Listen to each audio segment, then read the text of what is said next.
नमस्कार दोस्तों, हॉकफीड न्यूज में आप सभी का स्वागत है। ब्रेकिंग न्यूज है इस वक्त की सबसे बड़ी। सुशांत सिंह राजपूत केस में बॉलीवुड की 2 कौड़ी की एक्ट्रेस रिया चक्रवर्ती की मुश्किलें बढ़ गई हैं जब से महाराष्ट्र के अंदर योगी आदित्यनाथ महाराष्ट्र में जब से एकनाथ शिंदे जी की सरकार आई है, तब से महाराष्ट्र के अंदर एक एक देश के गद्दार को चुनना शुरू कर दिया है और इनको चुन चुन के अब पकड़ा जाएगा और इनके सारे काले चिट्ठे अब खुलकर सामने आएंगे। आपको बता देते हैं कि रिया चक्रवर्ती के खिलाफ ड्रग सप्लाई करने का जो आरोप है आखिरकार 2 लंबे सालों के बाद तय हो गया है और नारकोटिक्स कंट्रोल ब्यूरो यानी कि एनसीबी की चार्जशीट में रिया और उनके भाई शौविक का नाम है।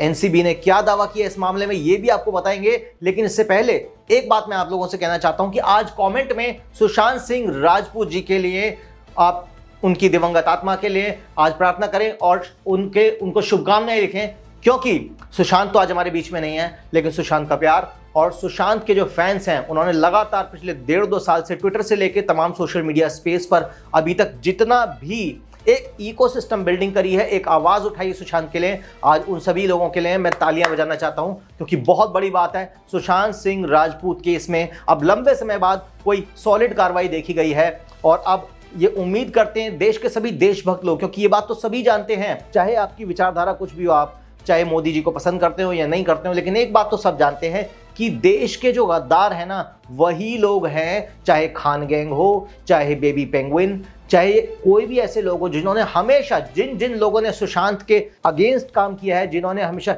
सुशांत का केस दबाने की कोशिश करी है, ये वही आवाजें हैं जो हमेशा देश के विरोध में खड़ी रहती हैं। तो आपको बता देते हैं कि एनसीबी ने इस समय दावा किया है कि सुशांत सिंह राजपूत की कथित गर्लफ्रेंड रिया चक्रवर्ती ने अपने भाई शौविक समेत अन्य आरोपियों से कई बार गांजा खरीदकर एक्टर सुशांत सिंह को दिया था। और आपको बता दें कि एनसीबी ने हाल ही में एनडीपीएस कोर्ट में सुशांत की मौत के मामले में 35 आरोपियों के खिलाफ मसौदा आरोप दाखिल किया था, जिसकी सुनवाई मंगलवार को हुई। तो ये आखिर क्या कारण है कि जैसे ही उद्धव ठाकरे की सरकार गई, तुरंत इस केस में दबादब कार्रवाई शुरू हो गई है। यानी कहीं ना कहीं वो लोग जो दूर दूर तक इस केस में शामिल थे, क्योंकि ये केस हल्का फुल्का नहीं है। बेबी पेंगुइन के बारे में कौन नहीं जानता है, लेकिन अब समय आ गया है कि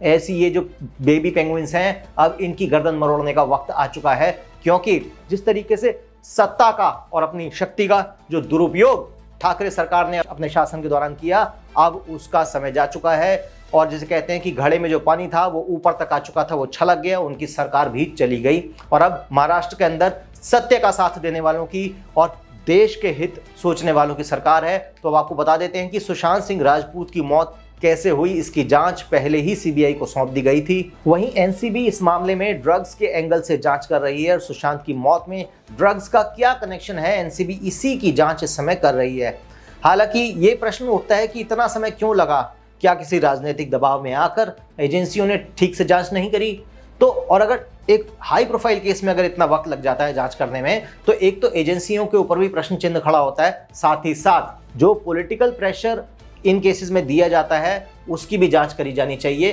क्योंकि यदि किसी ने सुशांत सिंह राजपूत के मर्डर की केस को अगर दबाने की कोशिश करी है, उसमें इंटरफेरेंस करने की कोशिश करी है, तो उन सभी प्रशासनिक शक्तियों को भी पकड़कर उनको जड़ से उखाड़ने का इस समय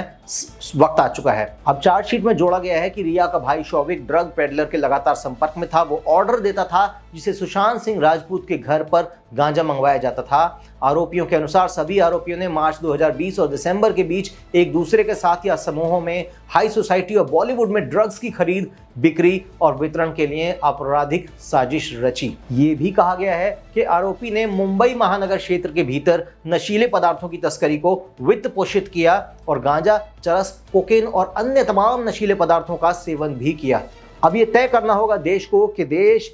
ड्रग्स माफिया के साथ है, बॉलीवुड माफिया के साथ है, खान गैंग के साथ है, या फिर दिवंगत सुशांत सिंह जी और उनके परिवार के साथ है। आज आपको तय करना होगा कि आप देशभक्तों के साथ हैं या देश के गद्दारों के साथ हैं। ये तय करना होगा नेताओं को, पुलिस अधिकारियों को, प्रशासनिक अधिकारियों को और तमाम जांच एजेंसियों को कि वो कब तक गुंडों के हाथों इस देश के सिस्टम को चलने देंगे। अगर मेरी बात आप लोगों को समझ में आ रही हो तो हमारे चैनल को सब्सक्राइब करें, बेल आइकन जरूर दबाएं। जय हिंद, जय भारत, नमस्कार।